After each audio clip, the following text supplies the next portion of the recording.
10 के very very important प्रश्नों को देखने वाले हैं, जो कि आपके एग्जाम के लिए बहुत महत्वपूर्ण है। कल आपके एग्जाम 4 अप्रैल के लिए ये प्रश्न बहुत महत्वपूर्ण है। ये प्रश्न अवश्य रूप से आपके एग्जाम में आएंगे।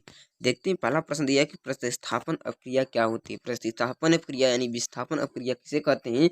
तो ऐसी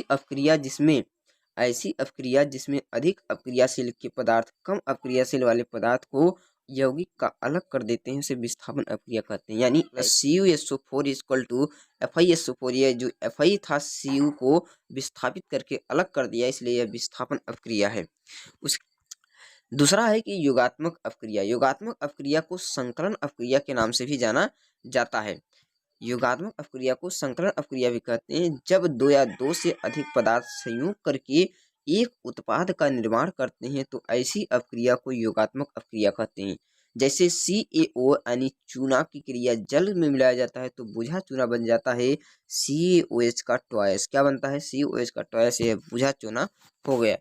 अगला है ऑक्सीकरण या उपचयन अपक्रिया। ऑक्सीकरण को उपचयन भी कहा जाता है। दिया है कि वह अपक्रिया जिसमें पदार्थों से ऑक्सीजन का योग या हाइड्रोजन का ह्रास होता है। यानी वह पदार्थ, ऑक्सीकरण अपचयन मतलब वह पदार्थ जिसमें पदार्थों में ऑक्सीजन का क्या होता है? योग होता है, और हाइड्रोजन का क्या होता है? ह्रास होता है, कमी होती है। इस अपक्रिया को ऑक्सीकरण अपक्रिया कहलाता है। जैसे कि यहाँ पर दिया है 2Cu + O2 की अपक्रिया कराएं तो 2Cu हो गया। उसके बाद अगला दिया है कि साबुनीकरण। साबुनीकरण भी आपके लिए बहुत महत्वपूर्ण है। दिया है कि जब किसी तेल या वसा के ग्लिसराइड को सोडियम हाइड्रोक्साइड NaOH के साथ गर्म किया जाता है तो तेल या वसा का संगत अम्ल के सोडियम लवण तथा साबुन के ग्लिसरॉल में बदल जाते हैं, और इस अपक्रिया को साबुनीकरण कहा जाता है।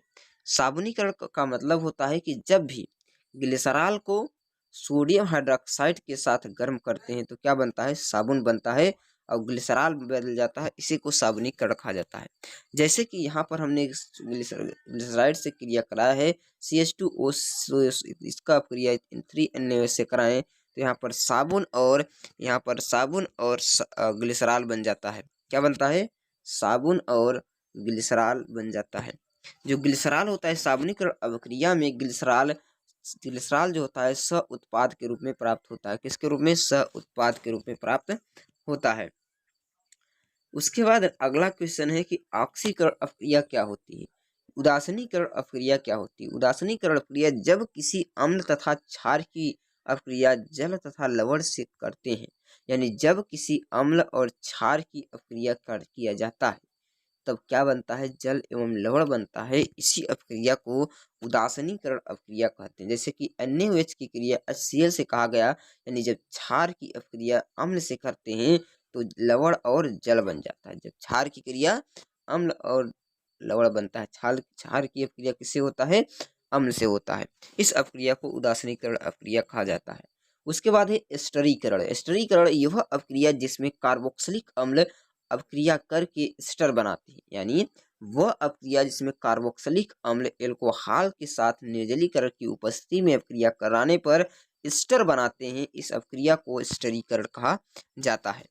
जैसे CH3COOH एस्टिक अम्ल से सिरका कहते हैं, इसकी अपक्रिया एल्कोहल से कराते हैं H2SO4 की उपस्थिति में तो एस्टिक एसिड और जल बन जाता है। क्या बनता है? एथिल एसीटेट और जल बन जाता है। यह अपक्रिया स्टरीकरण अपक्रिया कहलाती है। उसके बाद है समजात श्रेणी। समजात श्रेणी जब समान प्रकारात्मक समूह वाले यौगिक को उनके अणुभार के बढ़ते हुए क्रम अथवा घटते हुए क्रम में रखा जाता है तो इस एक श्रेणी प्राप्त होती है जिसे समजात श्रेणी कहा जाता है। जो एल्केन परिवार के सभी सदस्य होते हैं वह की समजात श्रेणी का सूत्र होता है CnH2n+2, जैसे CH4C2H6 आदि निकाल सकते हैं।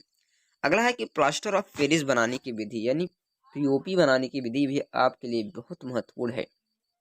इसमें जिप्सम को 120 सेंटीग्रेड ताप पर गर्म करने पर POP बनता है। इस अपक्रिया को जिप्सम की उपस्थिति में क्रिस्टल जल का 3/4 पृथक हो जाता है। देखते हैं क्या जिप्सम की अपक्रिया जब हम 120 सेंटीग्रेड पर आते हैं तो क्या बनता है? POP बन जाता है। अगर इसका उपयोग पूछे, क्या पूछे? इसका उपयोग पूछे तो इसका उपयोग जो होता है अस्पतालों में टूटी हड्डी के जोड़ने के लिए, चाक बनाने के लिए, कागज के कारखानों में दांतों के फॉर्म करने में यह काम किया जाता है। उसके बाद है धामन सोडा सोडियम कार्बोनेट बनाने की विधि। जो धामन सोडा का सूत्र होता है Na2CO3 10S2। इसकी अपक्रिया जब 2NaOH से CO2 से अपक्रिया कराते हैं तो Na2CO3 बन जाता है।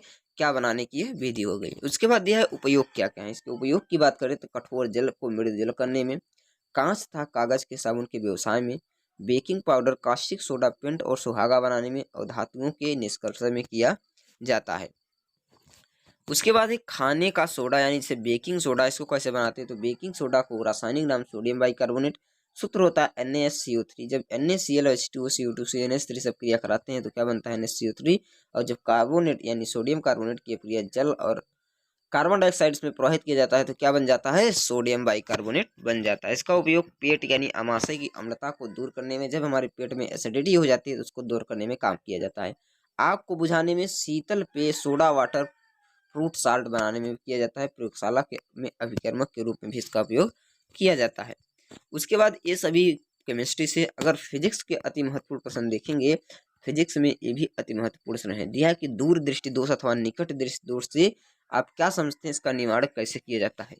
दूर दृष्टि दोष भी आपके लिए बहुत महत्वपूर्ण है। दूर दृष्टि दोष मतलब दूर की दृष्टि, निकट का दोष, जिसमें दूर की वस्तुएं क्या होती है दिखाई देती हैं लेकिन निकट की वस्तुएं दिखाई नहीं देती है, उसे दूर दृष्टि दोष कहते हैं। निकट दृष्टि दोष में निकट की दृष्टि दूर का दोष होता है, यानी निकट की वस्तु दिखाई देती है, दूर की वस्तु दिखाई नहीं होती है। ये होता है निकट दृष्टि दोष, दूर दृष्टि दोष। यह भी प्रश्न आपके लिए बहुत महत्वपूर्ण है। दृष्ट धारा जनित्र का सिद्धांत, इसकी क्रिया विधि बताइए। दृष्ट धारा जनित्र मोटर और प्रत्यावर्ती धारा जनित्र भी आपके लिए पेपर के लिए बहुत महत्वपूर्ण, यानी 100% चांस ये प्रश्न अवश्य रूप से आएगा। उसके बाद यह कि घरों में वायरिंग के परिपथ में फ्यूज का क्या महत्व है, इसके परिपथ बनाकर आपको आरेख बनाकर उसका वर्णन करना है। उसके लिए कि विद्युत चुंबकीय प्रेरण से आप क्या समझते हैं। AC जनित तथा DC जनित का मुख्य अंतर बताइए, आरेख भी समझाइए, यह प्रश्न दिया है। उसके बाद तारे क्यों टिमटिमाते हैं, इसके बारे में बताना है। किसी चालक के प्रतिरोध से आप क्या समझते हैं। श्वेत प्रकाश का वर्ण विक्षेपण क्या होता है। उत्तल दर्पण द्वारा बने प्रतिबिंब और अवतल दर्पण द्वारा बने प्रतिबिंब को आपको तैयार कर लेना है।